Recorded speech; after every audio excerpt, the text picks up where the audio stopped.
Does your zodiac sign have what it takes to be the sole winner of the Squid Games? Watch this video to the end to find out, as we match up each character in the Squid Games to the zodiac sign they most resemble. Starting with Aquarius. The character that most resembles the Aquarius is Juan.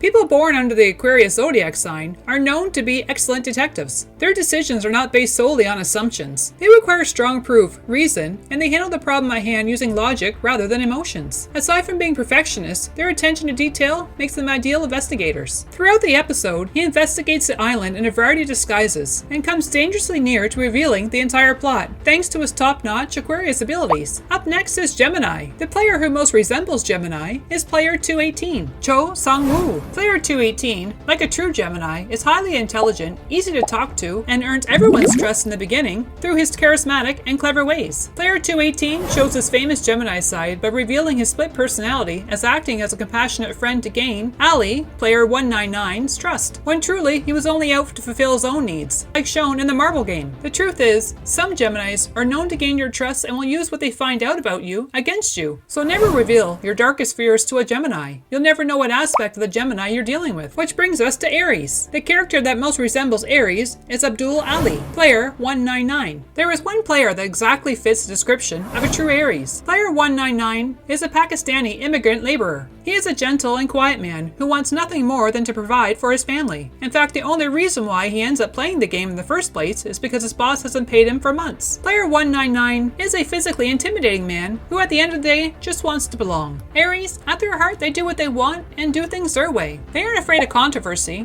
They're fiercely competitive, truthful, and forthright. And Aries is not a burden by their freedom of choice. And they are arguably the least torn about what they desire. They leap into the world with zest and without reservation. It is one of their most admirable traits, but it also costs them a tremendous amount of loss and suffering. Unfortunately, player 199, Aries' trusting traits led to a web of deception. But the truth be told, an Aries partner in the Squid Games is just about the finest person to have on your side, as you can always count on him and his Aries ways to do the right thing. Up next is Capricorn, who player 244 resembles the most. Capricorn is industrious, methodical, and a well-organized sign, hence why player 244 almost made it to the very end. Capricorns are known for their stubbornness, since they have a strong belief that their opinion is the correct one, and it is tough for others to work with a Capricorn because of their character. Unfortunately, this stubbornness killed player 244 during the glass bridge game, as he refused to move off his block, completely paralyzed by fear, and until the player behind him helped him to the next, unfortunately, only to break through the glass, falling to his death. We're not saying that Capricorn fears easy, but it's hard for Capricorn to be methodical and clever under such stressful circumstances. Which brings us to Taurus. Taurus mostly resembles player 067. Taurus carry a royal demeanor about them. They are elegant and hard workers. They might be difficult, obstinate, and set in their ways, but they are also excellent listeners and trustworthy. Taurus is a sign that may go on, and if anyone who's seen Squid Games knows, once you have earned her trust, she's a very loyal friend. Player 067 is a classic Taurus who is guarded and naturally distrustful. She is very capable and an intelligent person. Her side of interaction with player 240 in the marble game demonstrates that she is more than meets the eye. You will have to prove your value to her, but once you do, she'll be a reliable ally. Pisces. Player 240 is a Pisces through and through, even down to her wanderlust and genuine desire to learn more about her fellow players, as seen by their beautiful interaction during the marble game. Pisces are recognized for their emotional sensitivity, graciousness, and emotional awareness. Pisces' personality are widely considered as among the most compassionate of all the zodiac signs, and they will go to any great length to guarantee the pleasure of the people around them. They are also innovative and creative. But if you're a Pisces, you may be too laid back for the harsh setting of the Squid Games competition. Cancer. Player 212 resembles that of the Cancer zodiac sign. There are several positive and negative Cancer characteristics, just like player 212. On the plus side, the Cancer personality is devoted, protective, insightful, and compassionate. Cancers, on the other hand, are extremely sensitive, irritable, and can become very vengeful. Given her reaction to player 101, surprise betrayal, she'd love to be a loyal friend to a partner who truly gives her a chance, which never happens in the Squid Games. It's difficult to envision a more tenacious team member if genuine trust can be established. Given the chance, she most likely would have succeeded to the end, before her vengeful side took control. Sagittarius. The old man player 001 resembles mostly to the Sagittarius zodiac sign. Player 001 first appears to be generous as a Negro Sagittarius due to the fact he spends most of the episode concealing his actual character. The last episode, however, shows him for exactly who he is, a strong genius with lots of resources who is willing to exploit anybody in order to relive the pleasures of his youth. Like player 001, a true Sagittarius who appreciates his independence and the opportunity to to do whatever he wants when he wants to. He is a risk taker, explorer, and a keen eye for opportunity when it presents itself. Sagittarius people are noted for their emotional intelligence, which aids in their ability to connect with others. The Virgo. The salesman most resembles the Virgo zodiac sign. The Virgo, with his practical thinking and someone who doesn't like to take risks, realizes his low probability of actually winning the game. Therefore, he much prefers to be the salesman, who does not participate in any of the games. He sees more benefits, financially, as being a high-paid recruiter. Virgos are humble, independent, hardworking, and practical. But on the other hand, Virgos are systematic and rapid thinkers, and often their mental activity is so high they become anxious and tense. The smart Virgo knows themselves well enough that their traits may be a catalyst that inhibits them from winning, so it makes much more sense for them to exhaust their talents elsewhere. Scorpio. Player 101 resembles that of a Scorpio. It's difficult not to be pulled into a Scorpio web. They radiate enthusiasm and confidence, and they take on leadership roles with their own grace and style. This tattooed gangster, explosive Scorpio personality shows his more abrasive side in order to protect his vulnerable side. As just as a true Scorpio, they are prone to losing themselves in a flight of emotion. Scorpio's deep passion may have them behaving hostile at times, just like Player 101, who could become quickly agitated at times in order to attain his goals, like surviving the game. Scorpios are born with a natural capacity to convince others and be in control. Like a Scorpio, Player 101 had the ability to persuade others to follow them, but unfortunately his persuasive powers and manipulative ways were exposed that made him not so popular with his teammates in the end. Libra. The person that most resembles Libra in the Squid Games is the frontman. The frontman doesn't only resemble Libra for his calm, confident demeanor, but more due to the fact the scales are of the Libra sign, because everything in Libra's universe, like a scale, must be balanced and treated fair, just like how the frontman made sure each opponent was given the same opportunity to win with absolutely no cheating. In fact, Libra cannot feel complete until justice is done, as we've seen firsthand as when the Doctor was eliminated due to the fact he was receiving insider information prior to the games. Libras value justice and fairness because they want everything to be balanced. The frontman made sure everyone had the exact same opportunity as the rest, with no exceptions. Sadly, his brother paid the price due to this inherited trait. The last one on our list is Leo. Leo most resembles Player 456. The four fundamental traits of Leo's personality are compassion, big-heartedness, consciousness, drive, and natural leadership. Player 456 inhibited all these traits. In the game, he is clumsy, good-natured, who survives mostly on chance, and the kindness of others. He also serves as the glue that ties individuals together. He wins the Squid Games like an action hero. In the season finale, and the events of the last episode validate his Leo traits as he transitions into a hero, becoming the king of the jungle. Leos, like 456, are drawn to other people. They truly care about the safety and the well-being of others. 456 was constantly support from many people in the game, helping them see the bright side of things and motivating them not to give up and to carry on. Leos love being the center of attention, and who has received more attention than the winner of the Squid Games?